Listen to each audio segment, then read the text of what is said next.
Welcome to the campus of the University of Miami in Coral Gables, Florida. The Miami Hurricanes spring game, it is upon us, and this year with a new spin for Mario Cristobal's team at Cobb Stadium on campus this year, right here at the University of Miami. New QB1 in the picture, that's Cam Ward, the transfer from Washington State. Going to uncork a few for the first time in front of some fans, alums, and a whole lot of recruits. Welcome to Cobb Stadium in Coral Gables. We are ready to go. We'll have the white team against the orange team today for this annual spring game. Glad that you are with us with E.J. Manuel, the former Seminole great NFL starting quarterback Kevin Fitzgerald with you. Andrea Adelson will join us in just a few moments with the head man as well. All right, so the culmination of 15 practices, it's upon us. We've got a little new special spin on the spring game this year. EJ, you said this a lot this week. In a lot of ways, a showcase for the players in the program. Well, it's absolutely a showcase. And the biggest thing you want out of a spring game, of course, is competition. You want to see some touchdowns. You want to see some interceptions. But mainly, you want to come out of this thing healthy. And I guarantee you, that's the main calling card for Coach Cristobal going into the summer. Well, let's not bury the lead. Cam Ward, who spent the last couple of years in Washington State, back-to-back 3,000-yard seasons. He is now QB1. Tyler Van Dyke out. Cam Ward transfers in. One more year of college ball. Absolutely. And look, there's not often times where you see a guy potentially go to the NFL draft and then come back to college. But I tell you what, Miami has a gem of a quarterback. 3,000-yard passer for multiple seasons. Sees the field really great. He's a competitive kid. And Coach Cristobal says he has the DNA of a champion, and that's what you want as a QB1. Yeah, his impact has been significant in just a few weeks here. So he's got a whole bunch of veterans to throw to this season. How about the all-conference duo of Xavier Restrepo and Jacoby George coming off breakout season? Restrepo is a guy that he loves to find the open holes in the zone. He does a great job, almost kind of has a quarterback mindset when he's running routes. But then also you have Jacoby George, who's a speedy receiver, great with yards after catch. All right, so Andrea is with the head man, Mario Cristobal, right now. Mario, it's a beautiful day for a spring game. What are you expecting today out of this team? Well, basically the same thing our alumni was preaching to our players last night. You know, you got out here, you got a chance to compete. You got a chance to get better. You got a chance to win. So we expect these guys to compete today to the best of their ability. All eyes are going to be on Cam Ward, obviously. I think everyone here is going to want to see what he's going to do. What has impressed you most about what he's done this spring? Alpha leadership, a guy that truly takes command of an offense, the time he invests in that building to get better and get his teammates better, really impressive. Thanks, Mario. Back to you guys. EJ, you nailed it. He dabbled with the idea of potentially going into the NFL draft, coming back for one more year of college. So here are the rules today for this spring game. Yes, we've got a few, 4 15-minute quarters, of course. The second half is going to be untimed.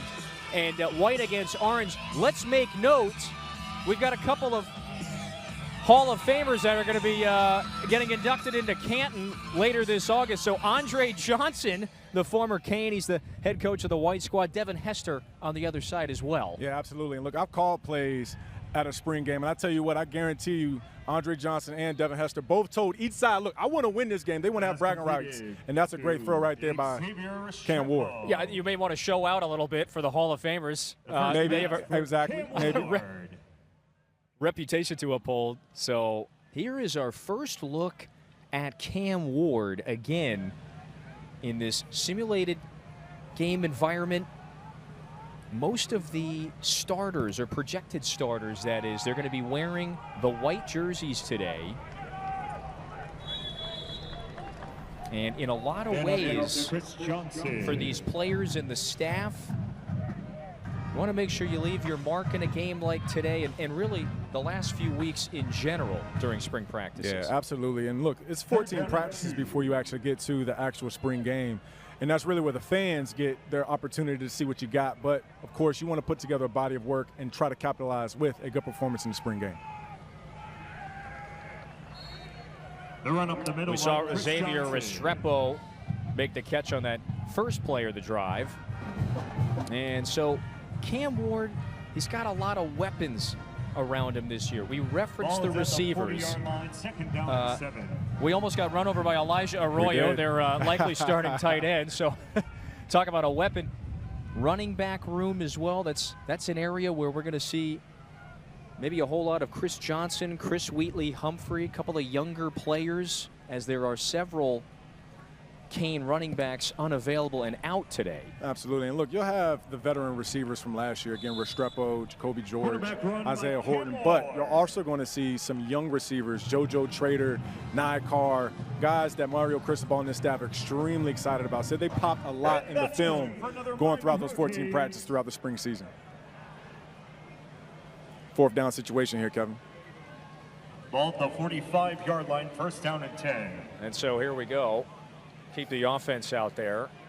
And let's add this. I'm not mistaken here. This is the ones versus the ones. So you got the first team offense versus the first team defense here. So you're going to see a lot of competition. Yeah, it's a good call, partner.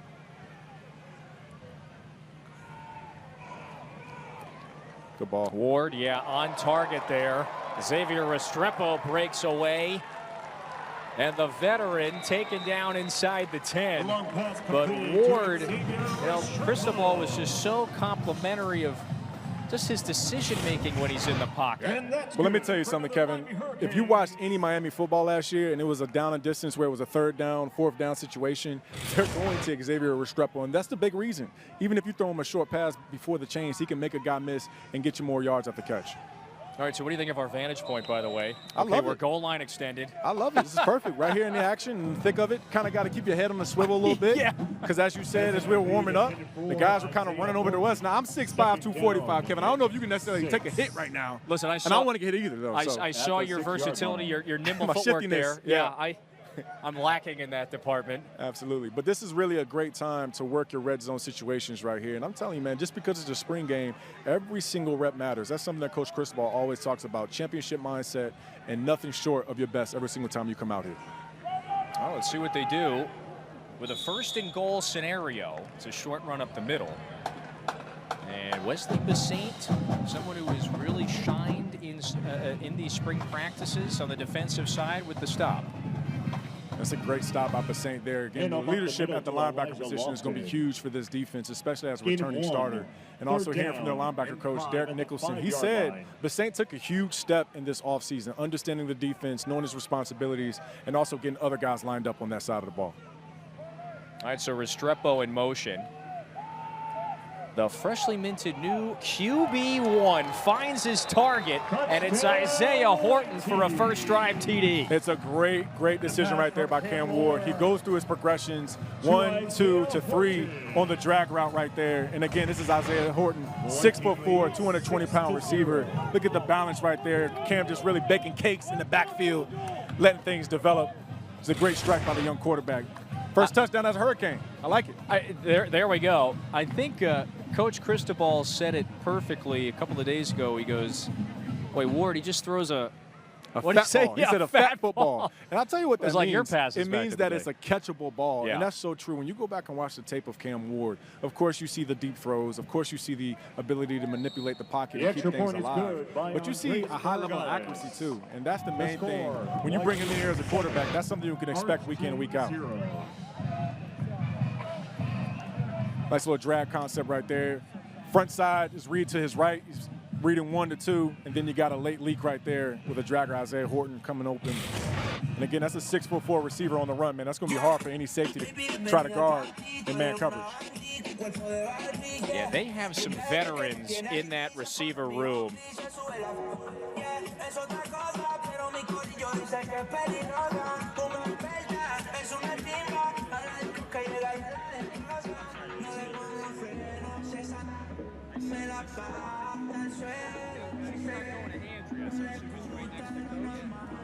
Are we in break? Are we in break?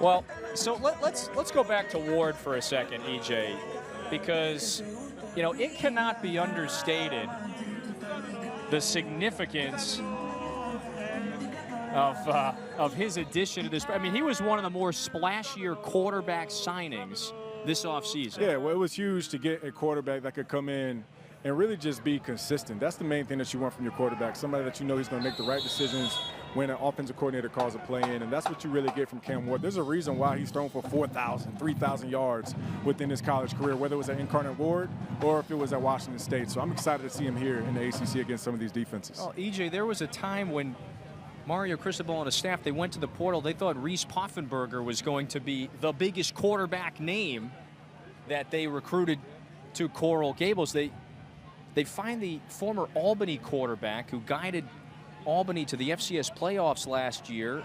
Great talent and ability. And so now with Poffenbarger's addition, you've got a lot of talent in this quarterback room. Got a ton of talent in this quarterback room. I think 5, if I'm not mistaken, quarterbacks on scholarship. So we'll see how that number goes up or goes down. I would assume down as we get closer towards summer camp. But you're right, Poffenbarger was a guy that did commit right before Cam Ward, and I'm sure Coach Cristobal and his staff wanted to make sure they had quarterback depth at that position. Then obviously Ward made the decision to go ahead and forego his opportunity to hit the NFL draft and come to Miami. The other receivers or quarterbacks you're going to see today, Emory Williams, obviously a very familiar name. Boy, that's a nice catch. Near the sideline, and so Poffenbarger puts it on the money to the sophomore tight end Riley Williams. It's a great throw right there by Poffenbarger, and really the protection is super sound from the offensive line. I know that's going to make Coach Mirabal extremely happy, the offensive line coach, but again, he puts that ball at a spot where only the tight end can go up and catch it, especially when you have a tight end that's 6'5", 6'6" on a safety. That's a mismatch all day. That was a good throw. Andrew, you had a good view of that one. For that completion, he said, that's why. Loves the athleticism, his relentlessness, his competitiveness, the way he's able to improvise, make plays like that, strong arm. We saw exactly why Miami wanted him.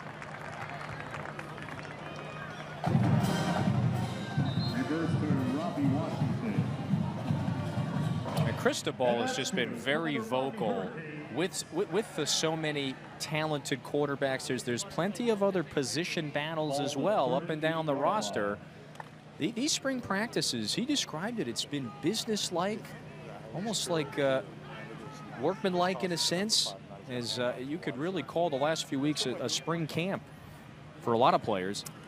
And that's how Coach Cristobal wants it to be. He wants guys to go out there and compete at the highest level. Let's see, we got a penalty here, maybe a holding. But that's what Coach Cristobal wants. He wants competition at every single position. Even if you're a 3-4-year starter, you still got to go out here and earn every single thing you're given. That's something he always talks about, earned, not given. Right. And I think that's really what Miami football is all about. 5 wins, and there you see the flag on the play. That was Joseph who made that catch previously, so this one is against the offense. 5 wins in Cristobal's first year a couple of years ago. They take a step forward, 7-6, go to the Pinstripe Bowl.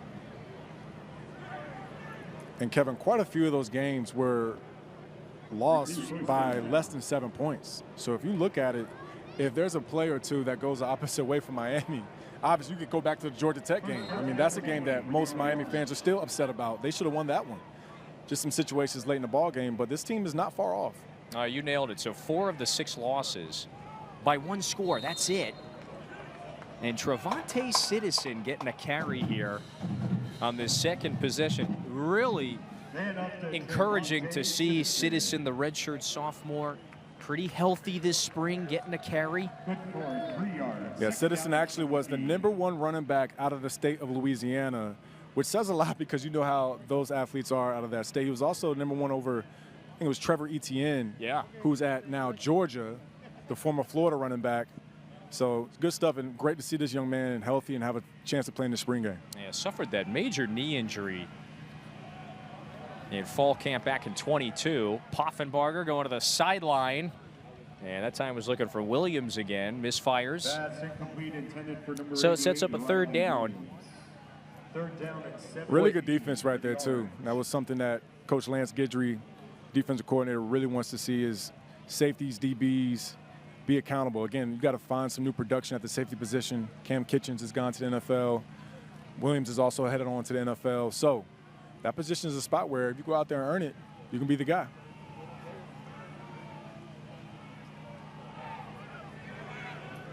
Third and long situation here, too. Yeah, 3rd and 17 after the penalty. Pocket starting to close on Poffenbarger. And so, of course, they say he'd be taken down there. Good pressure by the freshman, Marquise Lightfoot, someone who has opened eyes this spring, to your point. Absolutely. Lightfoot's done a great job this spring, understanding what the defensive line coach, Jason Taylor, wants him to do, knowing his assignment. Did a great job coming over the top, getting a sack there. All right, the white squad with a 7-0 lead after the touchdown catch by Horton. Special day here in Coral Gables. The honorary captains, Devin Hester on one side, Andre Johnson, one of the all-time great Houston Texans, on the other side. All right, so Andrea with Andre right now. Andre, I don't want to date myself here, but I covered you when you played here at the University of Miami, and now you're an NFL Hall of Famer. Andre, when you played at Miami, did you envision one day making it to the Hall of Fame? No, you never envision making it to the Hall of Fame. I think you just want to be a great football player. My goal was just to play in the NFL one day. And, you know, when I got there, I just gave it the best I had and just tried to compete at a high level on every Sunday I was out on the field. And, you know, to go in the Hall of Fame is just a tremendous honor. Flag on the play. What do you feel like? There's Devin. We're going to talk to Devin in a little bit. But what do you feel like you learned during your playing days at Miami that allowed you to have the NFL career that you had? Well, I got a chance to talk to the guys last night, and I was just telling them, like, everything I've accomplished outside of the University of Miami. At the 20-yard line. University of Miami gave me the blueprint. Everything I learned, the grind, the hard work, the dedication, it was all out here on this field that we're standing on right now. So this is where it all started for me, and it taught me everything I knew. It gave me the blueprint to be a great professional. And, you know, I just try to tell these young guys, I was telling them last night, just you see all these guys around you, these former alumni, ask them questions, dig into them, like try to figure out what it took for them to be, because if you look at a lot of the guys that was in the room, you had all these guys won championships here, and Michael Irvin, you know, a guy who won 3 Super Bowls. So how can you not want to get that information? Absolutely. You were on the last team that won a national championship at Miami. What are some of your greatest memories playing here? I think that's probably my biggest memory, winning a national championship. When I came in, we were the first class that came in off the probation era. And, man, that was like my freshman class when we came in. That was the biggest thing we talked about. Like, we were just like, man, we want to get Miami back, because we grew up as Hurricane fans. So it was like, we want to get Miami back. We want to win the national championship. And when that happened, I can honestly say that was one of the best feelings in the world, because it was a team I grew up watching, wanted to be a part of, and to be able to get it back to where it was supposed to be, it was a tremendous feeling. All right, last question. Mario Cristobal, obviously an alum here. You've gotten to know him a little bit. Where is Miami in terms of getting that championship again? I don't think we're far away. I think we're getting the right guys in place, having great recruiting classes, and I think a lot of the home talent, you know, that was one of the biggest things. Like when we were here, we kept a lot of the guys that were from here. So I think that's a very big thing, is just keeping that homegrown talent. And like I said, I don't think we're far away. So I think this upcoming season is going to be real big for us. Thanks, Andre, and congratulations. Right, back to you guys. Yeah, that's wonderful stuff. Great stuff. One of the better receivers in recent NFL history, of course. You know, I thought that the specific comment there. Oh boy, Warren, by the way. Hold on a second. Trying to uncork one. And he was looking deep downfield for Horton. He found him on a touchdown pass previously. And you love to see a throw like that, one, because it stretches the defense. So I think, again, if you go back to this rep, it's a spring game. Both sides of the ball got to make plays. Defense got to make plays. Offense has to make plays. But that, again, some really, really good coverage there by Mish Powell. All right, that's a transfer out of Washington. Been waiting to call his name throughout this thing. And Coach Cristobal raved about Mish Powell when we had a chance to talk to him. Number 0 in the orange. What did he say? Boy, it's been a blessing having him here, the veteran. Absolutely. Was in a national championship game a few months ago. And I'm telling you, that's important, because now you have a veteran college football player, played at Washington for a long time, had a lot of success there. And in fact, now he has championship DNA. He's been there. So now he can put that back into the younger guys and show them maybe how to get there as well. Goes back to that word Andre Johnson said, blueprint. You know, it is valuable to have players like that. It's extremely almost valuable. by osmosis, if you will, for some of the younger players. Pick up on those habits. And again, that's Mish Powell from Seattle, Washington. So he was actually a local kid to stay there and go to Washington, but making the trek across the country here to Coral Gables. Weather's probably a little different, but it's more sunshine here, right? Yeah, well, Mario Cristobal said he turned me down once. I was trying to get him to Oregon when he was the head man there a few years ago, but not a second time. What is it, about 85, sunny, nice? Whatever it is, cool it's perfect. Breeze You got a nice today. cool breeze out here. It's not crazy humid. And I live down here in South Florida. It can get kind of nasty, kind of thick. But nonetheless, today it is a perfect day. Perfect day for football. Yeah, EJ, it's a unique event this year. You know, having it and hosting this spring game on campus. By the way, this is going to be our first look at Emory Williams, who is very much in the thick of that. Ball. Call it a backup quarterback competition, if you will. Found Ray Joseph that time. Oh, Kevin, that's exactly what this is. We might talk about Cam Ward, but the real quarterback position or position battle is actually at the quarterback position behind Cam Ward. And again, this is Emory Williams, who had a chance to play in a few games last year. And I thought he played well. Again, as a true freshman going out there against the Clemson defense, able to will that team to victory. I remember having him on the set with us after the ACC Huddle late night show, and he was just so happy, so just excited to, one, be there as a Miami quarterback and then have success he's having. Chris Wheatley-Humphrey on the carry here. You know, and that was that comeback win, double overtime victory against Clemson. What else stood out to you in that performance about Williams? Well, one, it was that he just kept playing. You know, there were some moments in the game where, of course, it didn't go his way, but as a freshman, you know, I always look at young quarterbacks as how do they go to the next play. So if you mess up and you throw an interception or you have an incomplete pass and you're not as accurate as you'd like to be, how do you come back from that? And that's exactly what Emory Williams did. He kept playing, and then in the second half started hitting some deep shots. Jacoby George, Xavier Restrepo, the guys started making plays for him.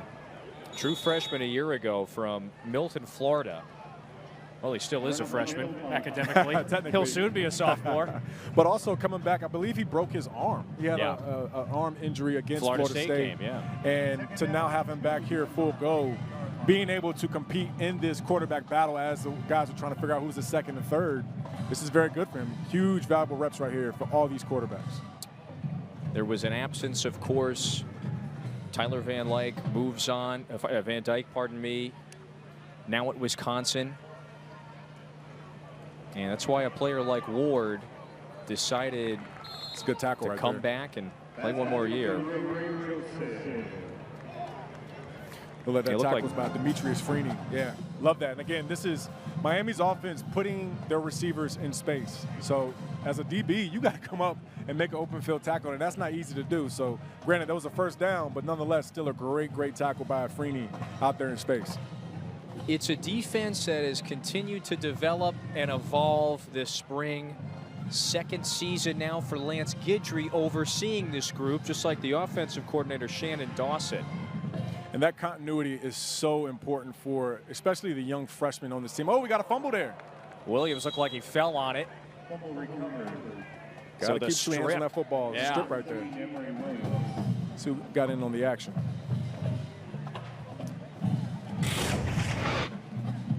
Take it down in 15 at the 50-yard line.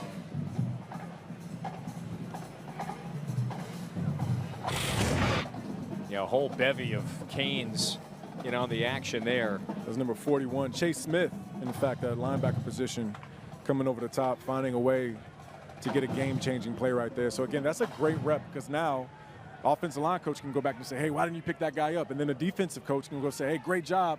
Continue to fight and come in for a sack. That's a team win right there for both sides of the ball. So let's see what Williams does here. Dumps it off. Yep. Like that. They'll get a couple of yards. That was Chris Wheatley-Humphrey once again. And that's a true freshman right there. In high school, he had 3,667 yards rushing and 29 touchdowns. So quite the high school career coming out of Dania Beach. And again, you heard Andre Johnson talk about it. Coach Cristobal and the staff keeping the homegrown talent. And that's such a huge key for Miami's success in the future. Andrea, Emory, and this offense are marching down the field. What's the view been like over there? Yeah, Mario's been telling me, look, when you see Emory making these sorts of checkdowns, that's what he's really good at. He knows where he's supposed to go. He knows what reads he's supposed to make. He's a really smart player. And I think we've seen that on a couple of plays on this drive. Williams tried to sling it sidearm style that time. Incomplete. He was looking for Michael Redding. And so that's all for Williams on this drive. At the 46. And you mentioned Redding there, a former ACC all-academic player. So not just handling his business on the football field, but also doing his thing in the books. And actually, Coach Cristobal mentioned him, saying it's been great that he's healthy. Again, another one of those players for this Miami team that they've really wanted to count on, but just a lot of these injuries over the past couple of years. So great to see this young man get through the 14 practices and now be here at the spring game competing. You know, this is something that you talked about this week. You even asked Mario straight up, what would a successful spring game look like? And from that player vantage point, boy, a successful spring could just be getting healthy again. That's everything, man. I'll tell you, if I'm a head coach, of course I want my young men to go out there and compete. I want them to give a good product to the fans that took the time to come out here and watch them. But ultimately, I don't want a ton of guys in the training room. I don't want a ton of guys that are out for 3-4 weeks going into summer camp, because that just throws off the entire time clock then. All right, so Ward is 5 of 7 through the air in this spring game. Elijah Lofton is the ball carrier, EJ. He has been the X factor this spring. Yeah, road grading right there. And again, the offensive line doing a great job of providing some nice holes. But you love to see Lofton get right between the tackles, get north and south, and put his shoulder pass down to finish the run. I mean, it's a quality offensive line last year as well. Absolutely. Beefed up front, man. I tell you, if there's a calling card for this Miami team, as long as Coach Cristobal's coaching it, it's going to be that offensive line and even that defensive line, too. Yeah, he wants that to establish, or continue to establish, that physical brand of football really on both sides. Nice. Okay, Lofton Little flip says, pass yeah, right there. I'm here. Love that. And again, that's what you can expect from Cam Ward, the ability to negotiate within the pocket, keep the play alive, and keep his eyes downfield. Right here, you're going to see him bounce around. Again, the offensive line doing a great job protecting, and he just moves up and flips the ball to a check down right there. That's a positive play. That's a championship type of play. What does that say about his instincts to you then? Well, it tells you everything. One, he has his time clock, and he knows, okay, I got to get rid of this football because something bad may happen. But also, he has a resourcefulness to know where his check down is. And every young quarterback, granted, he's not young. He's played a lot of college football, but that's what the level is to get where you're not just worried about the deep ball. You're not worried about the post route. You got to hit that check down, too, because that's the guy that's going to keep moving the chains for you. Nice to replace a veteran with a fifth-year senior Not from bad. last year to this year. Not bad. The West Columbia, Texas native grew up about an hour away from Houston. That one was incomplete with 46 seconds to go in this first quarter. That was great defense right there by 31 Wesley Bissainthe. And mentioned this earlier in the game, his linebacker coach, Derek Nicholson, who actually was my former teammate at Florida State, has spoke so highly of this young man. Said he's really starting to understand the defensive mindset of what they want to get done. And now you have a chance to guard Xavier Restrepo, one of the best receivers in the slot in the ACC, coming up with a nice DPU right there. Well, so think about it. The All-ACC senior linebacker, Francisco Maui-Noah, he's been out this spring. Got him. All right, look who's open. Just a little too far for Xavier Restrepo. He and Ward, you can see there's some great chemistry here in the spring. Absolutely. And Mario Cristobal called it telepathy. He said these guys almost know what the other is thinking before they even do it. And again, you missed that throw right there, but really, really tough spot to get that football. You kind of got to throw up and over, and I thought that the coverage right there was really solid by Miami's defense. 3 DBs converging on that football right there in a money down situation. That was third down. All right, so they'll keep him out there here on 4th down. It's 4th and 6 as this first quarter is winding down. Ward to Horton, the lone touchdown in this first quarter. Got to look. We got a timeout here. Timeout. By who? Miami, of course. Timeout offense. And Mario Cristobal with a smile there. Yeah, he just could not laud the impact and just Cameron Ward's presence enough.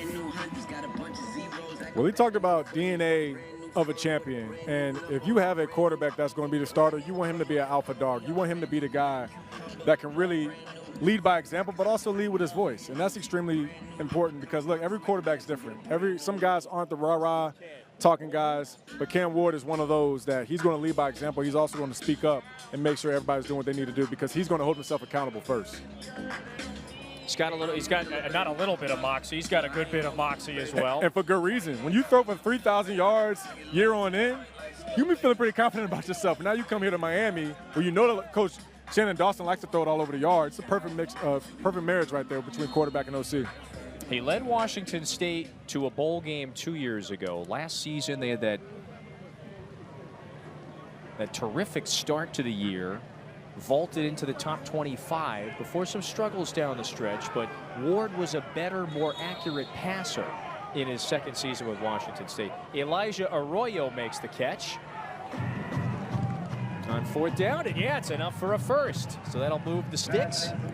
It's a great job right there. And Mario Cristobal, the head coach, he loved Elijah Arroyo. Said this guy is a big dude. And I tell you what, we were getting ready for the game. He came down here in this end zone and ran up close to us. And he's a big dude. He's every bit of 6'5", 260 pounds. So I'll tell you what, again, another player that's been healthy. They can keep him on the field. He's going to be a huge asset, especially on situations like that. You almost had to take over for play-by-play as well. Yeah, I had to he almost get took my me shiftiness out. back. Glad I didn't have any knee issues because if I couldn't move right there, I'd be on the ground. So with 33 seconds left in this quarter, look who's coming in. It's Jakari Brown. That's the redshirt sophomore from Valdosta, Georgia. Limited time last year, of course, behind Van Dyke and Williams. And again, talking about that battle for the second string job here, it's going to be a great opportunity for Brown to get more reps, get an opportunity to throw the football to some receivers that he's obviously familiar with, considering he's been here for a long time on this roster. Brown steps up in the pocket, takes off, and he flashes the speed. He's got a whole lot of room on that sideline, and then finally knocked out of bounds. A nice, assertive run that time by Brown. Yeah, I love the decisive decision here. He doesn't waste a lot of time. He sees the pocket, he sees the opening, and he takes off and runs. And look, when you have a plush runner like that at the quarterback position, that puts a lot of onus on the defense. So if you want to play man coverage and you go out and you're trying to cover every receiver, cannot forget to account for the quarterback. It's a huge gashing game right there about Jakari Brown. That's the end of the first quarter. The score, 15 minutes in the books. Andre Johnson's White squad, they've got a 7-0 lead. This Ward to Horton touchdown, our lone score.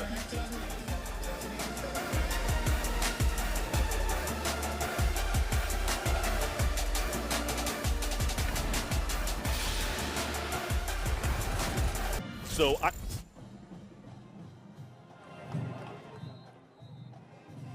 we have Devin Hester here. Welcome back to the Miami Spring Game. About to start the second quarter, but of course we got to talk to the GOAT, wearing the necklace that tells us he's the GOAT. Devin, what has it been like now as an NFL Hall of Famer? The call that you got, knowing all the hard work you put in on these fields, led you to the Hall of Fame. It's just a blessing, to be honest with you. As a kid growing up, I always dreamed of playing football, and then to not only to make it to the NFL, but to be labeled as one of the greatest players of all time.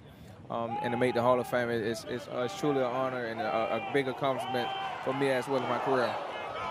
What has it been like to be back here? There was an alumni dinner last night. The Hall of Famers were honored, 250 alums. What has that meant to you? It means a lot, you know, just to come back and see all the old teammates, the coaches, and just to be back here at the facility and to see the orange and green all over the place, man. It's a great honor, great atmosphere, and it's a big honor for me to be back and to show my face as well as just being out here and helping out and supporting.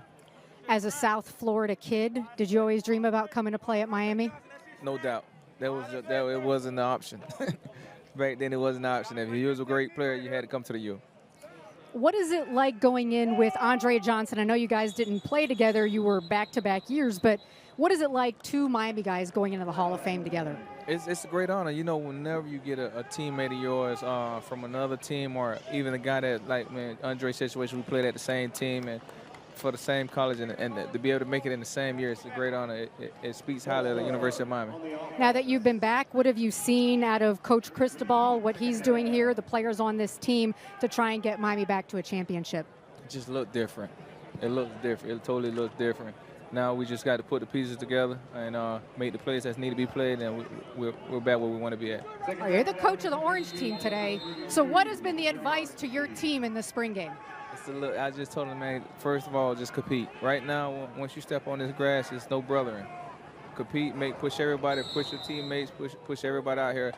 And if you get a couple nice hits in there, you apologize after practice over. I like that. Well, the toughness is what's important, right? That's exactly what it is. Practice starts everything. And whatever you do in practice is what you're going to do in the game. Thank you, Devin. Congratulations on a terrific career.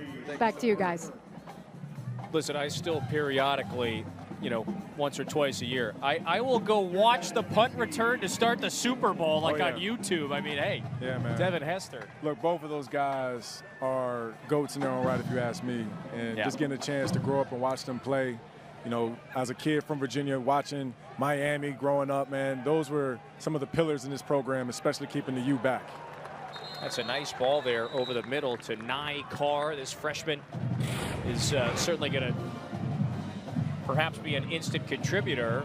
It's a nice throw over the middle. That's good. You know, just the point that Andrew was talking to Devin about, of course, South Florida person yourself, you know, there's something there. This university, if you're from this area, you almost take it personal in a sense to come here. Oh, absolutely. And follow the greats. Well, think about it. If you grow up watching a team, then that team comes and recruits you out of high school, which is about, let's say, 20, 30 minutes away from where you grew up, you're going to put on for them. Right. And that's exactly what all these guys have done. And again, look, I've been a part of this rivalry when I was in college. It's a great respect between both teams. Of course, there's a love and there's a hate, but ultimately, you know, both teams really are proud of where they come from. And again, when you see guys like that go into the Hall of Fame, worked hard, did it the right way, they were great pros and obviously amazing college players, can't do anything but take your hat off to them. Let's see what Brown does here. 2nd and 10. Fires. That pass is caught. And it's Shamar Kirk, the redshirt junior from Nashville. Yeah, Brown's putting together a good drive right here. And you talk about these reps again for these backup quarterbacks. These are huge opportunities. Guarantee you wants to come out here and put up 7 more points for this Miami offense. But again, looks really sharp. His decision-making is good. His accuracy solid. See if the defense can come up with a stop on 3rd down. Played in that one game last year. He was 20 of 31 through the air in the Pinstripe Bowl. Former 4-star recruit out of Georgia.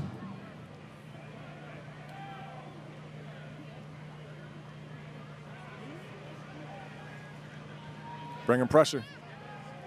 Brown off his back foot, heaves it. There it is. Hold Bringing in. pressure. Jackson Carver makes the catch for the touchdown. A big-time catch by one of these other big-time tight ends, a 6'6", 220-pound redshirt freshman, Jackson Carver. It's a great play by him. And first, the thing I love is Brown understands that it's 3rd and 4. You're going to get pressure here down the red zone. Coach Guidry dials it up. He tries to get the ball out of his hands. He hangs back, buys time, and puts it up for a 6'6" tight end to come up with a big catch. Weapons abound. Tight end U. Tight end U here in Miami, right? Yeah. Been some legends. Jeremy Shockey, Greg Olson, Kellen Winslow.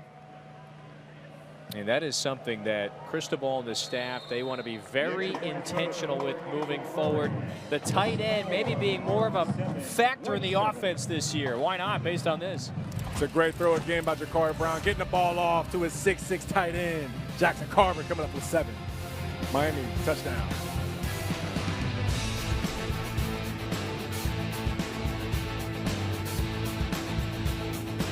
The only significant addition in terms of transfers this past offseason and incoming freshmen. We've highlighted Poffenbarger. We've highlighted JoJo Trader, number 25 recruit in the class of 2024. How about the impact of Mish Powell? Helped Washington to a national championship game earlier this year. He led them with 3 interceptions a season ago. I mean, this is a bona fide proven veteran that now you can insert immediately into your secondary. Well, that's huge to get a guy like Mish Powell. One, he's a student of the game. And similar to Cam Ward, Coach Cristobal said he comes in and does the extra work. When you have a young secondary, some guys that are also looking up to a veteran, who better than to have somebody who's already played for a championship, who had 3 interceptions, and a lot of pivotal football for Washington throughout the year. So it's a great leadership spot there being filled by Mish Powell for Miami's defense. A lot of reasons why Miami felt like the right fit for him. Andrea, more on that. Go ahead. You know, I talked to Mish earlier this week about his decision to come to Miami, and he mentioned 2 things. Number one, being able to play some safety. He was a nickel at Washington. He really wanted to show his versatility now to help improve his draft stock in his final season. And number two, whose safety position is he taking over? Cam Kinchens, who is projected to be a top NFL draft pick. This is a defense that really relies on the safety to make plays, and that was something that was sold to him during the recruitment process as he was looking at Miami. So for him, it was a no-brainer to come here because he felt it could showcase his talent.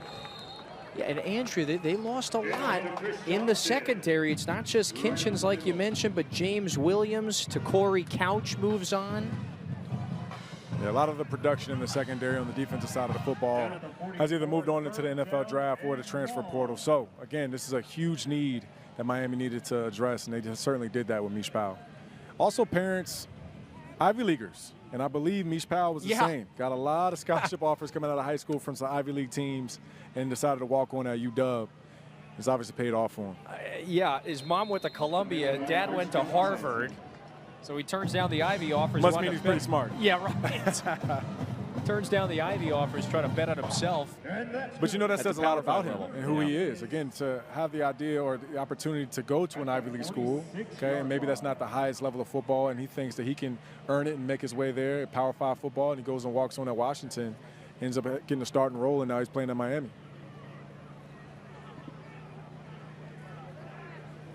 Mario Cristobal called Powell just a student of the game, always bringing a high motor. Ward, he's got all the time in the world, of course. It is the spring game, so it throws that one out of bounds. Yeah, really taking his time. Offensive line doing a really good job of getting him protection.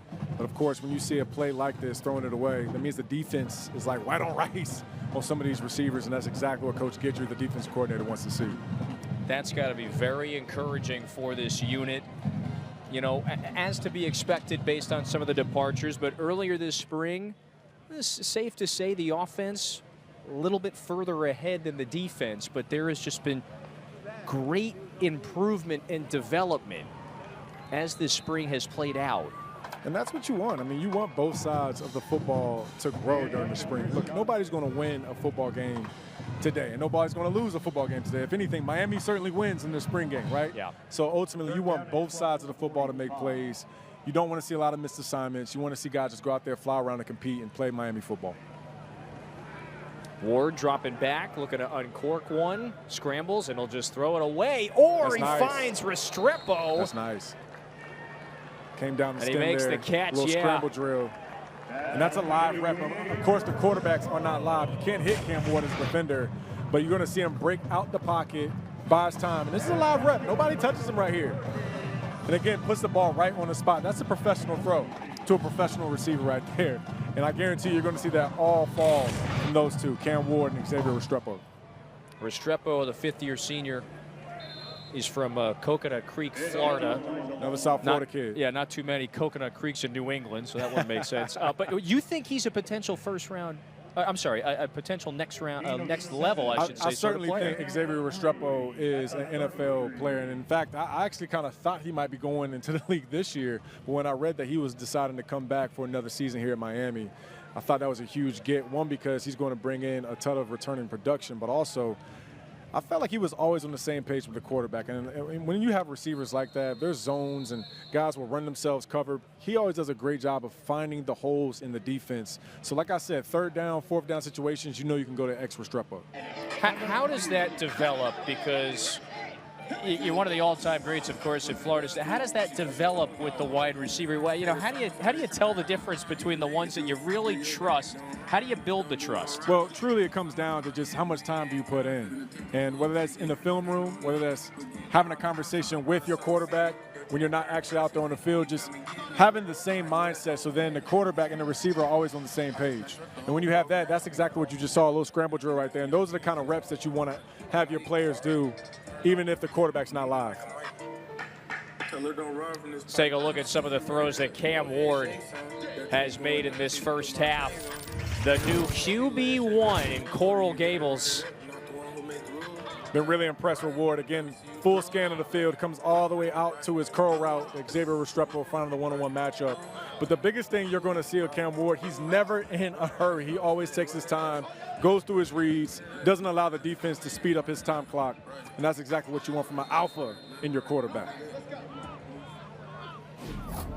I thought Mario said it best. He's not, this plays back to your prior point, he's not careless in his preparation. It's one thing to put a lot of work in, but to be intentional about it absolutely is impressive. And look, you got to look at where Cam Ward is coming from too. Now, he wasn't a 4 or 5-star guy out of high school. He's literally someone that had to get it out the mud, as we say, and go out there and earn it from every single stop. So whether it was in high school, whether it was at Incarnate Word, whether it was proving it in the Pac-12 out there at Washington State, and now he's found a home here with Miami, toyed with the idea of going into the NFL, which he could have, and he might have been the 4th or 5th best guy. But you come back to Miami, try to win a championship here, maybe you're the 1st or 2nd guy coming out in the draft next year. Andrea. I talked to Cam Ward specifically about this, and he said, you know, I had to bet on myself. And if you had told me in high school I could go from the wing tee to Power 5, I would have said sure. But if you had told me you're going to play at Miami, I would have said, what, Miami? So the fact that he's worked himself to this position right now has been a true testament to what he's been able to do at every stop. And what he loves about being here, by the way, is he's run the air raid everywhere he's been in college. So he felt like this was a seamless fit for him when he got to Miami. It's a great point, and you can see, you know, you hear a lot of folks around college football bemoaning the transfer portal. You know, the transfer portal leads to an ascension like this, and it leads to Cam Ward now putting on this jersey in, of course, one of the more, you know, hallowed grounds in college football history. Absolutely, and I think the sun shines a little bit more here in Miami than it did in Pullman, Washington, so I'm sure that's not a bad thing for Cam Ward. Hey, it is what it is. So now you got him out here. Also, the second time he's shuffled one off. He's got Horton again. Yep. Horton can't break free, and he's tripped up near the 10-yard line. So Ward has found Isaiah Horton a couple times in this first half. Yeah, and the way he's finding him, again, is against the grain. Got a flag here on the play. But I still like the fact that Coach Cristobal is letting this stuff go, letting the guys get in the scramble drill. This is great for the defense to where they have to stick on their man and not necessarily fall asleep. A great play right there by Cam Ward. So the penalty was the ineligible man downfield, so it nullifies that big play. Hey, I'm okay with that, though. Yeah. I'm okay with that because now you have your offensive lineman starting to learn how Cam Ward plays. Of course, you get into practice, you have live drills and things like that, but it ain't nothing like actual game type of speed there. So offensive line, they'll start to learn, hey, I just need to stand and continue to block and let Cam Ward do his thing. Of course, hold on to my responsibilities, but don't necessarily go downfield. Let the quarterback work. Every program has a finite number of opportunities. We talked about it as we got started. 15th final spring practice year. So every rep is extremely important. All right, so Arroyo, by the way, is the tight end. He's lined up on the short side of the field here. He's a big dude. Yeah, I'm going to learn from my near mistake earlier. Yeah, keep your eyes on the swivel down here in the red zone. Ward guns it. He's got Restrepo. Nice. Reaches across the goal line for the touchdown. It's a dart of a throw right there. And again, the accuracy, red zone situation, you got to find your guy, Xavier Restrepo. It's a decisive decision. His eyes go right to the spot. He whips it out there, puts it at a spot again where Restrepo can catch it and continue to run. That's the throw that leads to a touchdown. It's yards after the catch that Cam Ward is going to give you as a quarterback, and a great job by Restrepo. You're seeing a lot of the weapons that he has at his disposal. Oh, by the way, they may not be done adding some offensive weapons. Remember that spring transfer window, it opens up 2 days. Absolutely. I'm sure Coach Cristobal is going to be looking to see what other additions he can add to his offense and his defense, but I'm sure he's extremely pleased right now with his veteran players. So Will Rocca, who's behind Andy Borregales. It's also quite nice when you have a all-conference kicker that you have at your disposal this year. So Rocca puts it through, and it's 14-7, the white team ahead.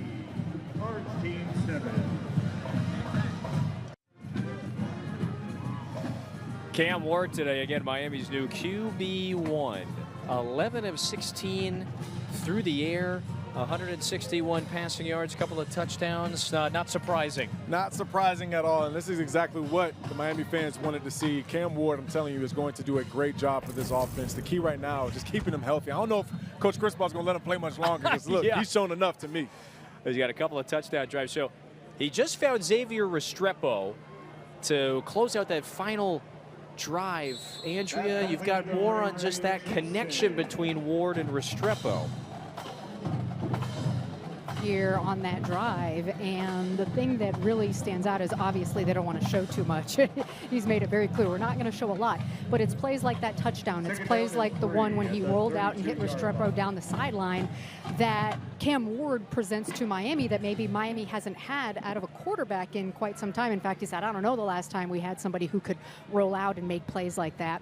And the connection with Restrepo is so huge because that was Tyler Van Dyke's #1 receiver. And I think there were a lot of questions about, is there going to be the same type of connection with the new quarterback coming in? But Cam Ward told me that he and Xavier immediately started working together, going to meetings, throwing together, because Cam knew that was going to be his #1 guy coming in.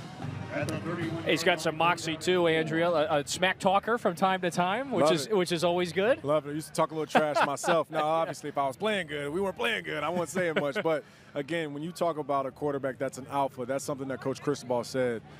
That's what you want, man. You want a leader. You want somebody that's not afraid to open their mouths and speak up for their team, because you know he's holding himself accountable, but he's also going to hold his teammates accountable as well. He has really endeared himself to this group very quickly. And, EJ, that's not necessarily a given, you know, to just earn the trust of your team. Largely, you have to build that, and he has done that in short order. Well, Cam Ward certainly had the respect of his teammates coming in. I mean, again, if you know who Cam Ward is, if you're a college football fan, again, this guy was the 3rd leading passer in the Pac-12, which had a group of really great quarterbacks. 2 guys that might go in the first round, Michael Penix and Bo Nix, and Cam Ward was right behind him.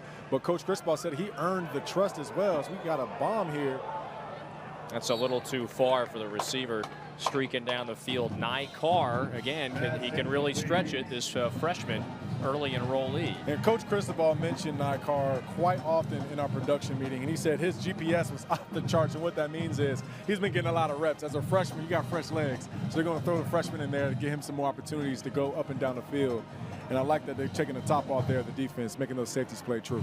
You know, it's something we haven't yet spent too much time on. This incoming class of 2024, many early enrollees, they're here, they're active. We saw Trader as another receiver example.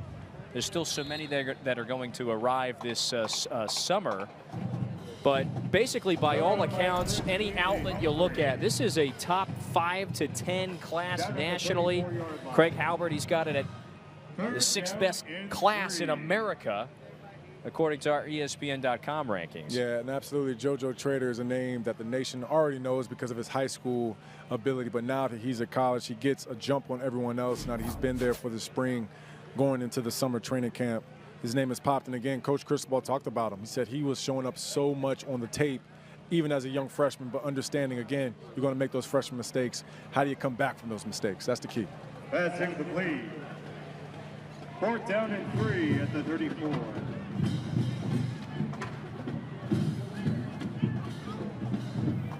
So 3rd down coming up.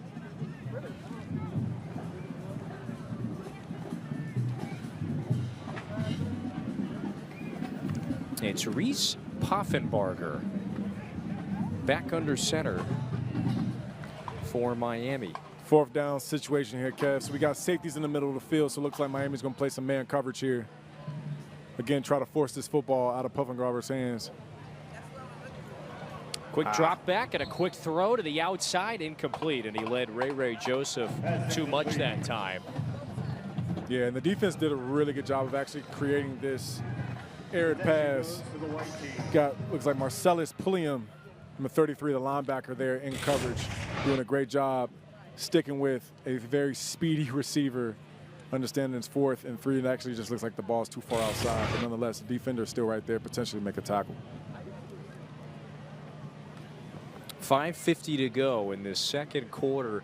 We've got the unique spin on the annual spring game this year. We're at Cobb Stadium. Now, this is Miami's home to their soccer programs, their track and field team as well. But what the main point of why they wanted to host it here this season, there's a whole bevy of 2025 recruits that get the full experience on campus, because we are right here on the University of Miami's campus. You've got the alumni were back last night, more than 250.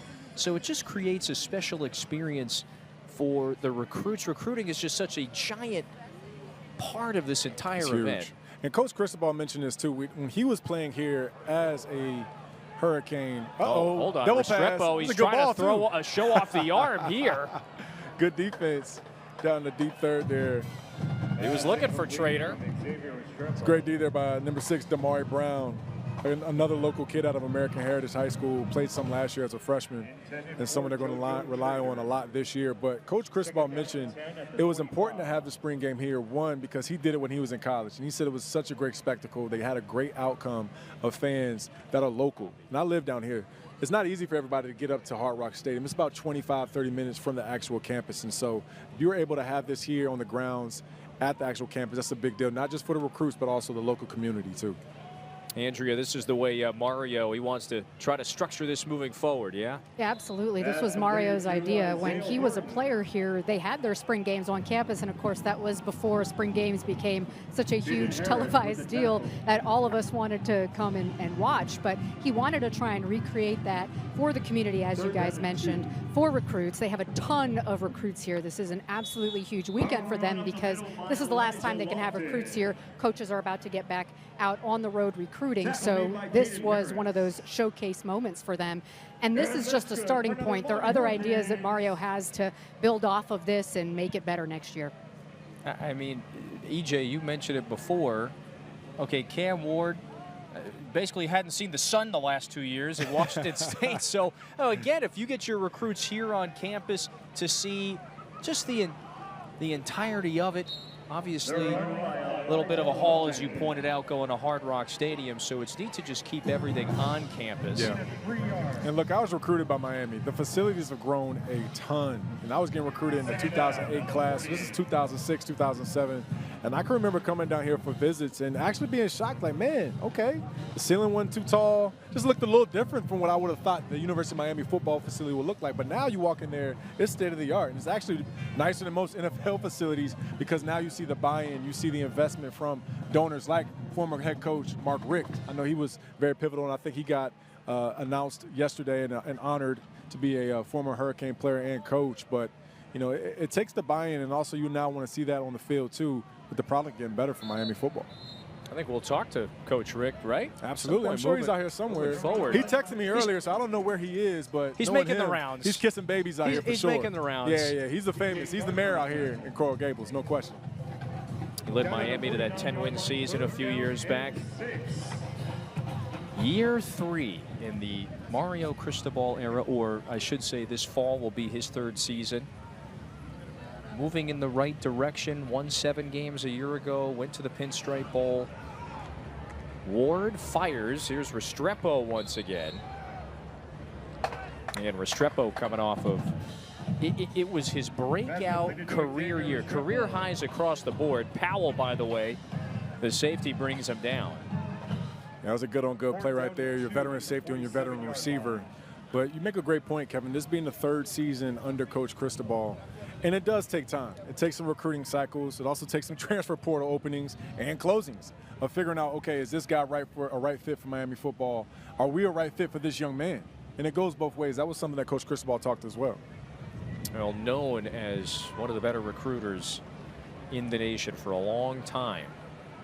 Recruited me years ago. Yeah. He was at FIU. He was the head coach at FIU. And Coach still gives me a hard time about not taking the visit. Yeah. And I apologize to him every time, but I think it worked out for both of us. It's all good. Yeah, he gave it his best shot. Bissainthe on the tackle that time. I'd be curious then, because that's such a critical aspect of a recruitment process. You know, you want that relationship with a head coach to be authentic, and you want one to be there not just with assistants, right, but with the head coach as well. Could you peel the curtain back? I mean, what is Mario like when it comes to that? Well, he's a straightforward guy, first off. And if you're not from Miami, that's the first thing you hear over the phone is his Miami accent, all right? And obviously his Cuban background. But that was really cool, man, because the thing I respect the most about Coach Cristobal, he's not going to just tell you what you want to hear. He's going to tell you what you need to know. And I think every player, whether they think that's a good thing or not, it's a great thing because, as I told you, when you get to the NFL, it's all business there. So you're going to have some coaches that might tell you something on Monday, and then on Friday they do something completely different. And that's not what you're going to get from Coach Cristobal. He's going to coach you hard. He's going to help you become a good young man. That's a great throw right there. That one is right on the money, and a nice cutback Some open space for Shamar Kirk. Trying to take it all the way. It's another touchdown, and Emory Williams throws his first of the day. That was a great throw. And again, if we can get that replay, of course you see the speed by Shamar Kirk. Shamar Kirk there, but the throw is not a touchdown. It looked like he stepped out of bounds on the sideline there. The throw is what led to that explosive play right there. It was right on the money, a yard right in front of Kirk, coming across the middle. Able to take it another 50 yards. We're hanging out here in the back right corner of this end zone. Not the best vantage point, but it's not bad either. Might get a touchdown here in our lap. It's been terrific. Oh, sorry. On the ground this time. Here's that throw right here. You're going to see him read it and get it out on time. Ooh, throws it right into a window. And Shamar Kirk does a great job coming inside there, full speed. And enough speed then to take it another 40 or 50 yards. That's the yards after catch kind of throws you want to see from your quarterbacks. And again, as much as it's important to see Cam Ward do it, it's even more important to see it from your backups too, who are fighting for that second spot. That was a nice job by Marquise Williams that time to run down Kirk. So Williams gets to operate again. The goal to go offense. On the ground once more to Tyrell Walden, the second. And I'll tell you what, considering Miami has a lot of running backs out, mainly Mark Fletcher, running back room's done a good job. Maybe that's probably more because of the offensive line and their dominance, but the backs have done a really good job. A.J. Allen, another running back returning, he's also out right now. So Wheatley Humphrey, Chris Johnson Jr., Walden, Citizen, all these guys have done a great job running between the tackles and also running behind the shoulder pads. Which is very important. You mentioned it a moment ago. Mark Fletcher Jr. is Miami's second leading rusher from a season ago. They expect him, Mario Cristobal and the staff, to be ready for the fall, but he's inactive today, so is A.J. Allen. And remember, a couple of running backs from a year ago transferred away. Henry Parrish entered the portal last month. Don Chaney also moved on. Yeah. So this might be a position where you do see Miami hit the transfer portal to really add some more depth. But the backs have done, again, a great job of giving them an opportunity, especially these quarterbacks, to really revamp on that play action pass opportunities too, especially down here in the red zone. Another scoring situation, 1:08 to go in the second quarter. Cam Ward is throwing a pair of touchdowns. Williams scanning, working through the progressions, a little pressure, and so that forces the errant throw. Nice, yeah, nice. Yeah, it's good pressure play by the that defense. time. Yep, good play by the defense, and also a very, very sound decision by Emory Williams. You don't want to force anything right here. If you don't have it, if it's not clean down the red zone, just throw it away, move on. You got an extra down to try to get it in, and now it's fourth down. So that was Cooper Ricks with the pressure that time. And so they huddle on 4th and 6. Fourth down situation. See what Coach Guidry on the defensive side tries to dial up. You think pressure here, Kevin, especially try to get that football out of the quarterback's hands quick. Williams, a sophomore, or soon to be, from Milton, Florida. Drops back, steps up, guns it, caught, touchdown. It's a great play design right there. Ray Joseph makes the catch for the score. Love seeing these quarterbacks go through their reads, taking their time, the patience in the pocket, allowing the receivers to uncover on the crossing routes. Ray Joseph, speedy receiver, actually put 15 pounds of muscle on since he got here on campus a year ago. It's a great job right there by that young man. Joseph, the soon-to-be sophomore, like you said, from Miami Edson High, man, into the end zone. Let's go to Andrea. I'm glad EJ mentioned the fact he put on 15 pounds, because when I was talking to Mario earlier, he said it's amazing what a difference 15 pounds can make. Just raved about the improvements Ray has made throughout the spring and pointed to him as being a guy to keep an eye on. They can line him up in a bunch of different places. Really excited about what his season looks like this year. It just speaks to the importance of these 15 practices. I mean, EJ, in a lot of ways, of course, the main key here for the players' development, but You know, for the coaching staff, there's a little bit of roster management that, you know, will be factored into this equation very soon. So you want to make sure you're putting in your best effort. Absolutely, and that's part of where we are with college sports today. I mean, of course, the players have the opportunity to jump into the transfer portal and find a better opportunity for them. The coaches have the same way. You got to have that blueprint. You got to have that open mode of communication between the players and the coach, so there's no surprises. Everybody's on the same page. But just again, going back to Ray Joseph, 15 pounds of muscle, but also a great attitude. And that was something that Coach Cristobal kept saying about that young man, his attitude and the way he comes to work. I watched some of his clippings and some of his interviews after practices throughout the spring, and he just says however he can help the football team, that's what he wants to do. So if it's not the receiver role, it's also maybe a role on special teams, which is also good for guys even to go to the pro level too. Something so simple that is just so critical as you're building not just a roster, but a culture as well. So we've got about 54 seconds to go in this first half, and it has been competitive in a lot of ways. Ward looking deep down the sideline, and that's knocked away. Some great defense, too. He was looking for Arroyo. That's the freshman there, making a play on the defensive side of the football. Number 22, Cam Bobby Pruitt out of Alabama. Now, he actually goes by Bobby because of his grandpa's name. It's a little bit of legacy right there. And also another player that added about 20 pounds since arriving here to Coral Gables on campus, early enrollee freshman. Great play by him. High IQ player.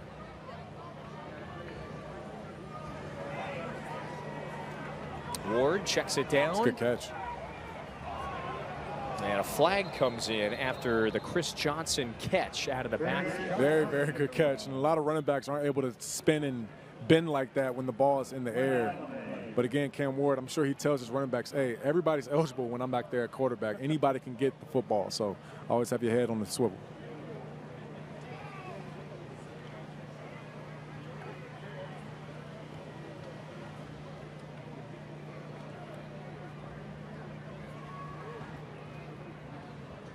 Illegal block in the back on the offense. Nice little check down so there's right there. The block in the back right there. And, you know, again, another good rep for the coaches to go back to the drawing board. Because, again, you would rather do that in the spring game than do that against Florida in week 1. You know, sometimes those plays aren't necessary. If your running back already has 5 yards, just let him get tackled, do what he got to do.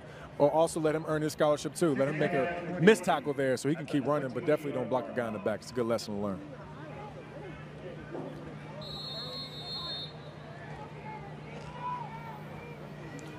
Second and long situation. Yep. So what does he do here with 20 to go? So the thought process when you have second and long is always try to get half of it back here. You don't have to get the whole thing. Just try to get at least 6 or 8 yards, which he does. Zips it, boy, on target. That's a nice pass to JoJo Trader. So the highest rated player in Miami's 24 class, who should be an instant contributor, makes a nice catch there to get all of it back. Absolutely, and a star receiver coming out of Chaminade Madonna High School, another local talented player, decided to stay home here in the Miami area. Can't say enough good things about Cam Ward. You didn't notice the arm angle right there to whip that ball to JoJo Trader, coming right past the linebacker, right on the money, again creating yards after the catch. You know, is that not just another good example of the IQ? You know, it's one thing to have the arm talent, but just to be able to create and play make, that's important. Well, Kevin, what it is command of the offense. When you know where every single player is going to be, when you break the pocket or when you start moving around, you don't have to necessarily start to panic because you know, okay, I got somebody coming right over the top of this linebacker here, and that's exactly what happened. So if you're the defense is going up against Cam Ward in ACC, you got to remind your DB, stay with your man, because if he moves around the pocket, he's still looking for these receivers to streak open. Just a total game changer of an addition. And again, Ward, as we've mentioned a couple of times, he very much toyed with the idea of entering his name into the NFL draft. I thought it was a smart decision to come back to school because, one, this is such a deep class at the quarterback position. There may be 5 or 6 guys go in the first round, and I do think Cam Ward would have been in that conversation, especially as he goes throughout the draft process. Like a guy like J.J. McCarthy was really able to help himself. But ultimately, if you have a chance to come back for one more year, come back. Get another year of education. Also get another year to hone in on your skills and potentially win the championship. Say that again. We got to run. What's that?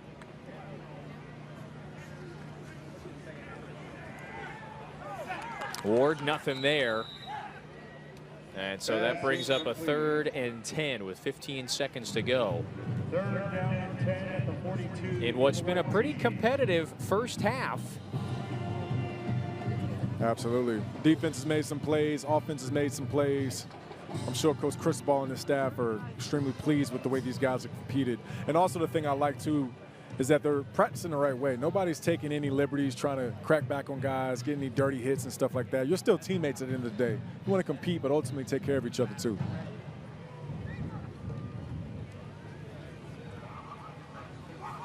See what Cam the Catalyst does here. Fires, that's caught. And another catch for Xavier Restrepo. Now, he does wear number 7, Kevin, so I might have to give him an NIL deal from 7-Eleven because he's always open. I'm telling you, like, anytime it's a 3rd down situation, you know they're going to number 7. Again, Restrepo doing a great job channeling on the route right there, coming down the stem instead of just going flat where a DB can have a chance to then undercut that pass. He comes down the stem on the outside. Friendly receiver, man. Quarterbacks love guys like that. They're just friendly to the football. I didn't know you were a Slurpee guy. Are they still doing that, by the way? Absolutely. Is that still a thing? Okay, Absolutely. it's still a When's the thing. last time you had a Slurpee? Has it been a minute? It's been a little while. Okay, okay. We yeah, got to get you a Slurpee down here in South Florida, man. Plot one back to it's the too hot hotel not to have a Slurpee. yeah. Ward looking this way. Dumps it off to Restrepo. Oh. Tries to hurdle a man. He goes tumbling out of bounds. Pops right back That's a up. good tackle. With 2 Love seconds. the pursuit there by Damari Brown. Number 6, again, out of Heritage High School. Now, see, this is where I got to pull Xavier Restrepo to the side. Hey, big fella, I know you want to make a big play. I know you want to do something for the fans, but it's a spring game. But it's Be April smart. 13th. Be smart. We need you for the season. But a great pursuit right there by young freshman Damari Brown going into his sophomore season. Also, here is the brilliant All-ACC senior from Miami, Andy Borregales. Pretty automatic, isn't he? Absolutely. Just like his brother. Field goal is good for Andres. Following in the footsteps of Jose, he won the Groza Award here a few years ago. And so, at the horn there, the orange team takes a 3-point advantage. Coach Cristobal, great first half. Cam Ward's numbers fine first half for the new Miami QB.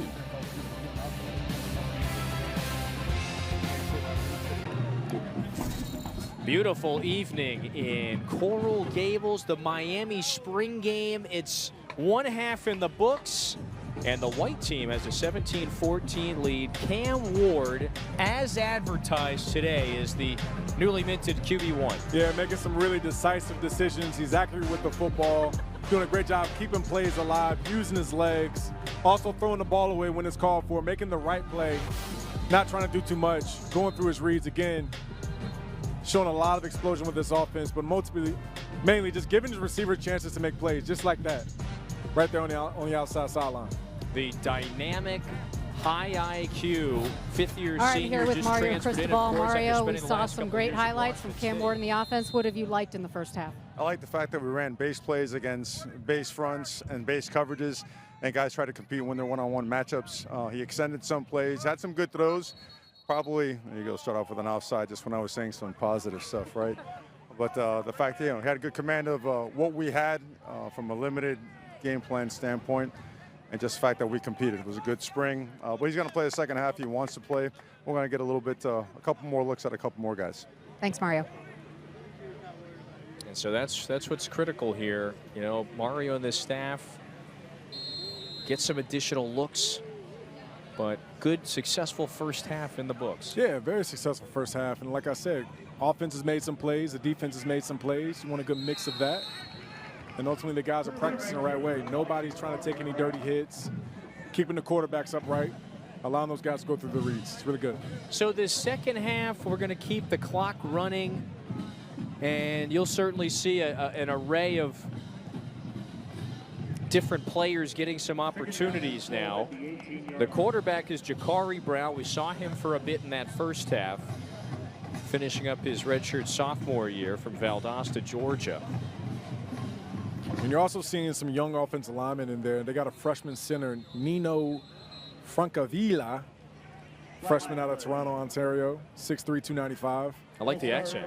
Yeah, try to go silent with the L's there, you know what I mean? Try to get my Italian on, but again, these are really great reps for these young players, especially the early enrollees, the guys that came in pretty much forewent their senior season in high school, senior year in high school, didn't go to prom, and now they're out here practicing college football, trying to earn this position. You know, that path is just becoming more and more common, of course. We've been seeing it for several years, to enroll early, you know, get the opportunities and reps.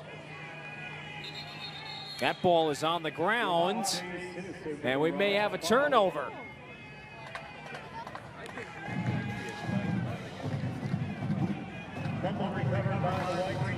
And so the white team recovers the fumble. Got to keep two hands on the football, and that is a great job. Looks like the defensive end right there. Try to get a number on that young man. Stay here. Of just swiping down across the body right there, punching that football out. This is number 19. Try to find his name here.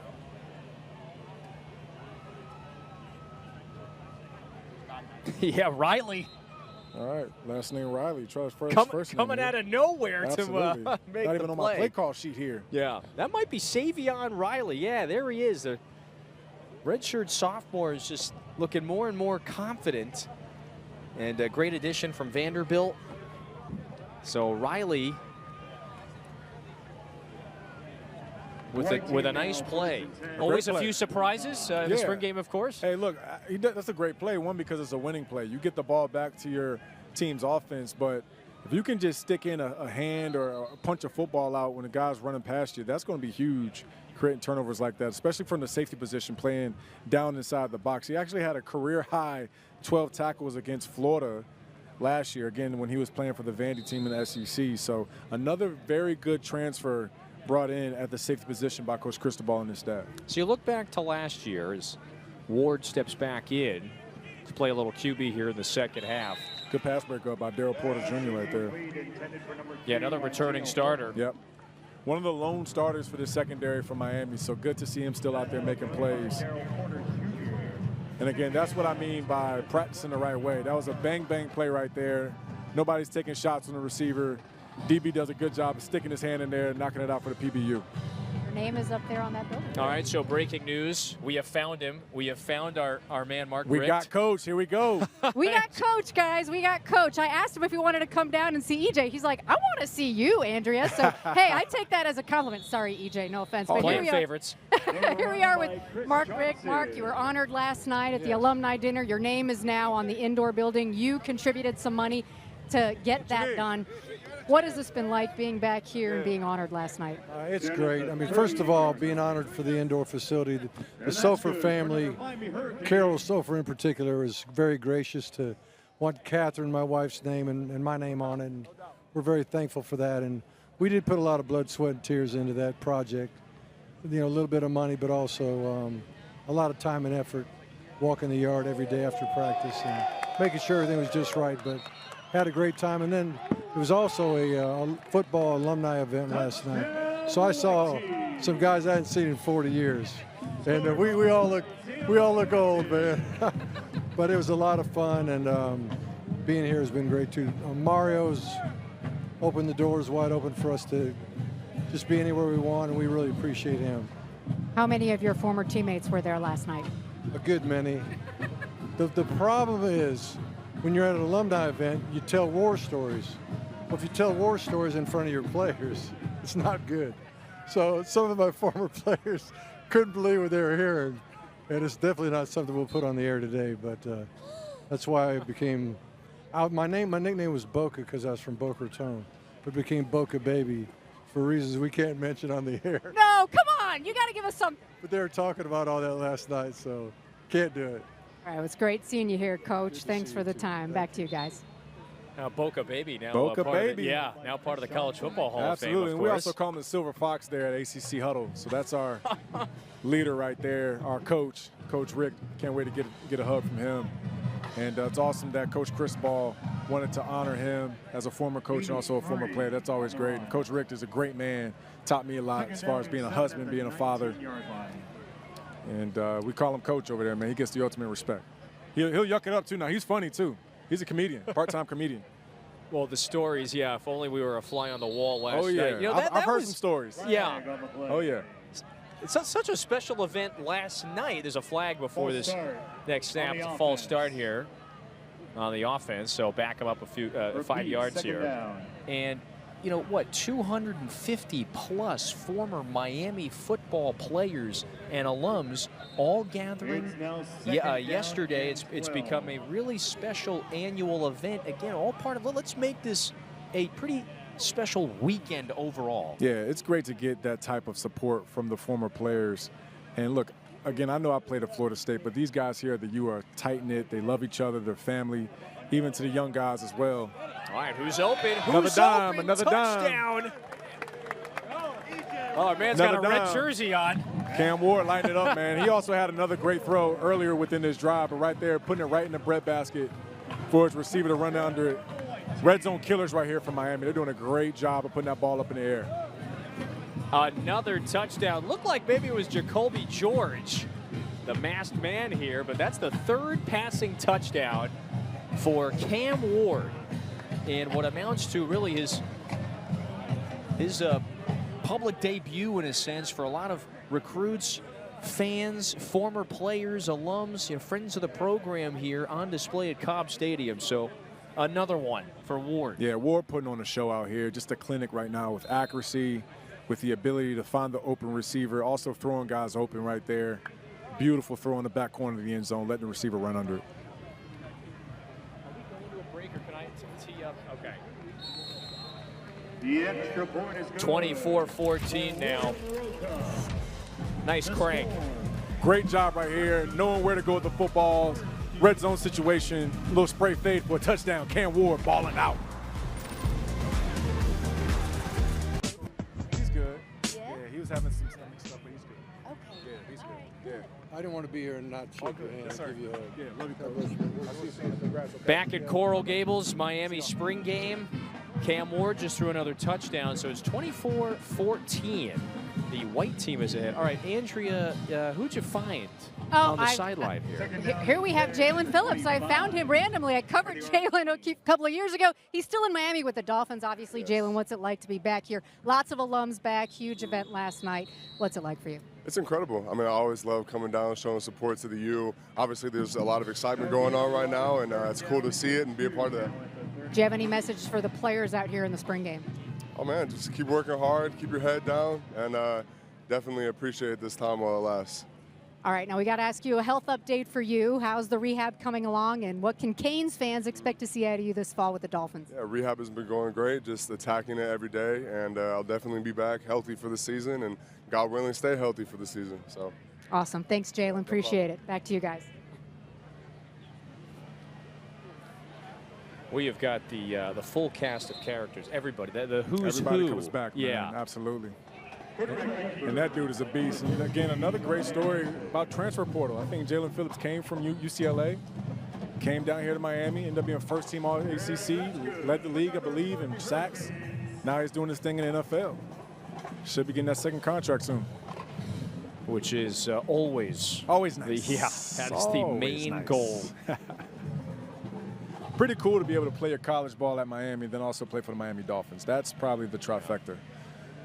Then the last one to do that I can think of. Oh, pick six. All right, do we have our first turnover of the day, or I should say first interception? Yeah, taking it back all the way for the pick six, Demetrius Freeney. That's the second time Freeney has come up. The first time he came out with an open field tackle. Now he's breaking on a route. Ball thrown on the inside, so quarterback certainly got to get that one outside there. But nonetheless, you leave it inside, your DB's got to come up with the interception speed to take it back to the crib. Yeah, jumping that route that time. So Freeney makes another impressive play. Transfer from the College of San Mateo, so making the jump up from the junior college ranks. And that time stepping in front of the Judd Anderson pass. Anderson, young freshman. early enrollee himself. You know, this staff, though, is very high on Anderson's potential down the road. Yeah, good learning lesson right there for Anderson to understand. And I'm sure he knows this. You can't leave those out-cutting routes inside. This is college football. These guys are going to break on that stuff, and they know, okay, depending on the down and distance, where the football's at, where the football might go. So right there, DB set on it. broke on the football, great catch, because that's the main thing. DBs, you got to still catch the football, but the real money is when you take it back for a touchdown. That's a huge play. This retooled and revamped secondary for Miami. So here's the white team ahead 30-14. And so we are going to roll to the end of the third quarter. We'll step aside for a minute in Miami.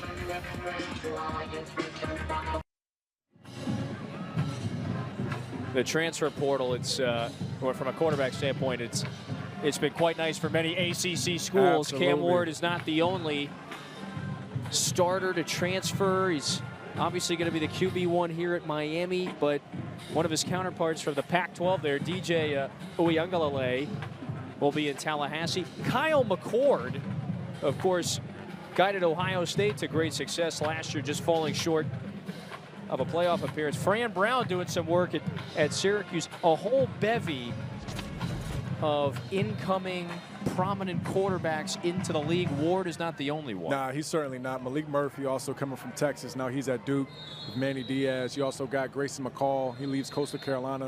One of the all-time quarterbacks. I remember watching him play on a bunch of Thursday night games. Now he's at NC State with Dave Dorn and that offense. Watched him in the spring game last week. He looked really good. So, tell you what, ACC might be the league with the quarterbacks, especially from the transfer portal this year. Well, in a lot of ways, that was the narrative around the Pac-12 a year ago. And, you know, it's just another example of if there is a spot open, you know, that is how a program can attract talent. If you're a veteran and there are spots open, heck, it could be from one side of the country to the other. Yeah. You know, that is certainly most attractive, you could say, absolutely, for top-tier quarterbacks. And even Hank Bachmeier, I remember watching him play at Boise State as a freshman against a Florida State team, and if I'm not mistaken, might have beat him. And so, again, you got a lot of quarterbacks that have played a ton of football. Tyler Shuck, who's now at Louisville. Another dime nice right there. throw. Great throw, great catch. That's Shamar Kirk, who hauls that one in. Kirk's been showing up a lot today, and that throw was by Corey Brown. Again, seeing the middle of the field being closed right there, so now he knows he has a one-on-one matchup outside. Put the ball out. Kirk does a great job of staying on that red line right there to come back inside for a huge explosive play right there offensively. Brown led his receiver quite well that time. And so Brown maybe leads us to an interesting discussion in a crowded quarterback room. This one's coming our way. Incomplete, second down and 10 at the 28. Wanted to see if you had some hands, Kev. Yeah, well, Clayton had us covered here. Thanks, there you Clayton. Go, Clayton. That one, I was in position. I was ready for the one-handed catch, kind of Odell Beckham Jr. style. No doubt. But anywho, you know, maybe the Brown being out here leads us to an interesting discussion, perhaps. Look, this is a very crowded quarterback room. Yeah. Teams do not have to be, call it, scholarship compliant, if you will, in the spring. So, you know, Miami is an example of a team. They've got, you know, close to 10 players, you know, over what would be the scholarship limit. Here's a turnover, by the way, on that exchange. And, yeah, so it's going to be a turnover here.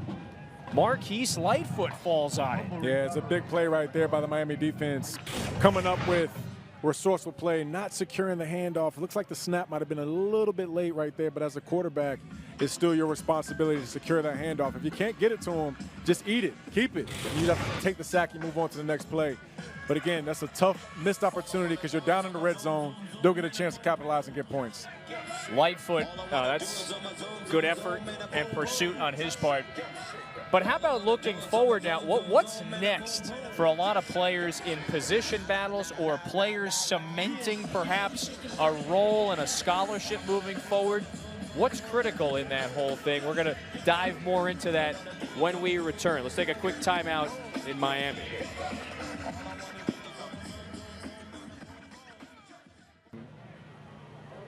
Reese Poffenbarger, who guided Albany. He wishes. He guided Albany to the semifinals of the FCS playoffs last year. There's a flag on the play there after the Joseph catch. But boy, so Joseph, here we are in the back right corner of Cobb Stadium. Yeah, in a lot of ways, Joseph just got a ovation from some of the fans, crowd, families that are here. I think in a lot of ways, this has been a pretty ringing success this year. And it's been extremely successful. Yeah, revamp Miami spring game. Yeah, and I think this was a really good idea to have it here on the campus again, so the community could get out here. The student body could also easily get out here. And then also, I mean, this is important. A lot of these guys for this Miami team are from Miami. So if you have the game up in Fort Lauderdale or Miami Gardens, don't get me wrong, it's a 25-minute drive, but it's still a drive. Yeah. You live here close to Coral Gables, you can take the tram, take an Uber. It's easier, much easier to get here. So I thought this was a great idea by Coach Cristobal. And just a greater engagement when it comes to the bevy of recruits that are here with the actual campus as well. Mario Cristobal really wants to establish that moving forward. You've seen it. You've been very vocal about it. You've seen a noticeable uptick, call it, in quality South Florida talent in Cristobal's first couple of recruiting cycles coming here. Yeah, well, you've seen the production and the fast production, too. Ruben Bain Jr. from Miami right here at home. He ends up being the ACC Defensive Rookie of the Year. Mark Fletcher, now a sophomore, again last year coming out of American Heritage High School, local talent. Xavier Restrepo, leading receiver, 1,000 yards last year. He's from Coconut Creek down in South Florida. So when you look at it, Miami's always been built on the South Florida players. And I'll guarantee that's something that Coach Cristobal wants to keep going. He's also a South Florida guy himself. I mean, how many were you brought this point up not long ago? Look back to that the latest championship team, 2001. Boy, it feels like half the roster still lives here in South Florida. Absolutely, and can you blame them, though, Kevin? I mean, you look around, it's a tropical climate. I live down here with my family up in Fort Lauderdale area. It's great, year-round golf. It's pretty nice. Then also, again, just getting a chance to get a great education as well from the University of Miami, one of the top private institutions in the country, too. So best of both worlds down here playing for the U. You and I, we got to get our handicaps down. I definitely need to get my handicap down. I keep saying, right, every summer, it's like, this is the summer. Yeah, me too. Take the lessons, never happens. Yep, never happens. I ain't going to say what my score was the other day, but it wasn't pretty. Wasn't pretty. But had those good shots that, like, again, they always say, at least one's going to bring you back, right? Yeah. So that's what it is. Catch one off the tee. And this has been a fun day here in Coral Gables. There's been just great engagement. You know, there's a lot of not just recruits, and that's the biggest caveat of this is, you know, let's make sure the recruits are enjoying themselves this weekend. We've got a whole bunch of them. You've got the families. You've got a select number of fans. Team got legends here too. Pro Football Hall of Famers, Andre Johnson, Devin Hester. Roaming about. We've got a lot of the fans are they're maybe 10, 20 yards from the field. You don't get that, of course, it's great access at Hard Rock Stadium. Yep. And so Coach Andre Johnson now, his team in position to close this thing out. So the future Hall of Famer, he and Devin Hester, the two honorary coaches today, they're going into the Hall of Fame this August. You know, you played in that game, that Hall of Fame game. What was that like? Well, it was really cool. This was actually my rookie year as a Buffalo Bill, and played in the Hall of Fame game. Now, it is nice because you get to see the Hall of Famers go through being inducted and all those types of things, but it is a 5th preseason game. And now I think they've shortened it, so you actually have 4, because right now it's technically 3. Yeah. And so it was a good game. I mean, again, when you get a chance to see some of these legends go out there and actually get inducted there in Canton, it's very, very special. We've talked about what's next for the staff, for the players. All right, for the fans, here's what's coming your way in 2024, because EJ, look alive. We are a little less than, 5 months here from the Battle Royale in Gainesville to kick this season off. August 31st. Everybody loves to take a peek at the schedule this time of year. You know what the cool thing about the schedule is, Kevin? The first 5 games of this season are all played in the state of Florida. So you got at Florida, you got Florida A&M at home, you got Ball State at home, at South Florida, then you got Virginia Tech at home. So that's a huge advantage to this Miami football team. You can come out of that thing potentially 5-0, 4-1. It's a great start to the season.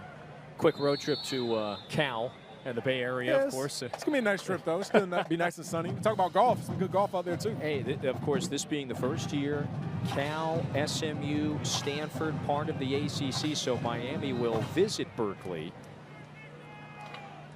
for the first ever ACC game for for Miami that is at Cal. It's going to be a really good game between Miami and Florida. And I believe the last time they played, Florida actually got the W. But again, when you got a quarterback like Cam Ward and some of the returning starters on defense like Ruben Bain Jr., Coach Cristobal is probably licking his chops, looking forward to getting some Gator bait right there. Two iconic brands. They haven't played in 5 years. This will be it's a long time coming. Yep.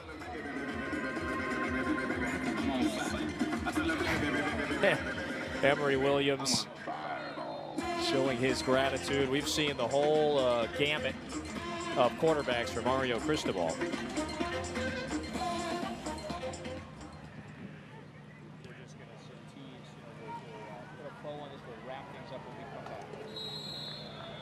Nice catch on the run towards the sideline by Nathaniel. They call him Ray Joseph. He's made a nice. He's had a great day. Yeah, some nice catches today.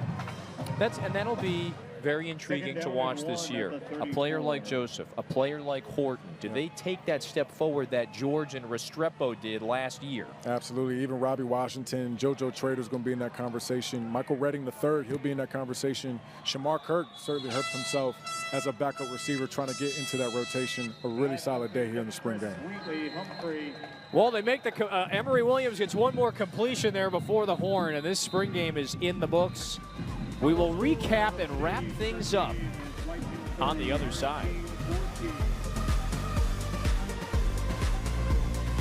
Miami spring game in the books. A successful one at Cobb Stadium on the University of Miami's campus. So the white team, guided by future Hall of Famer Andre Johnson, he's got a win under his belt now over Devin Hester. Coaching career right there.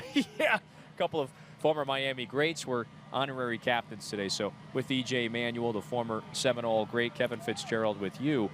You know, successful game in a lot of ways. This was, for a lot of these fans, their first opportunity to see Cam Ward, of course, the 3,000-yard passer at Washington State. I said game changer.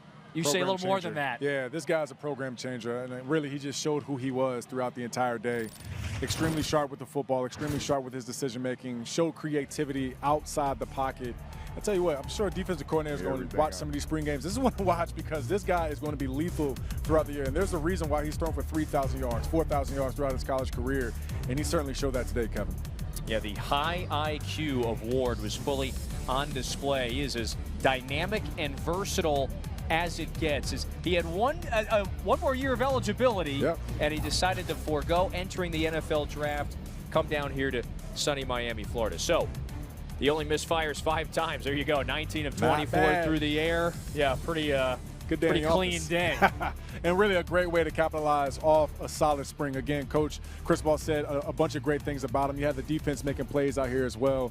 But I guarantee you, as the transfer portal window opens, there's probably going to be some receivers calling in, trying to see if they can get a spot here in our really deep receiving room here at Miami. That spring portal opens up in a couple of days.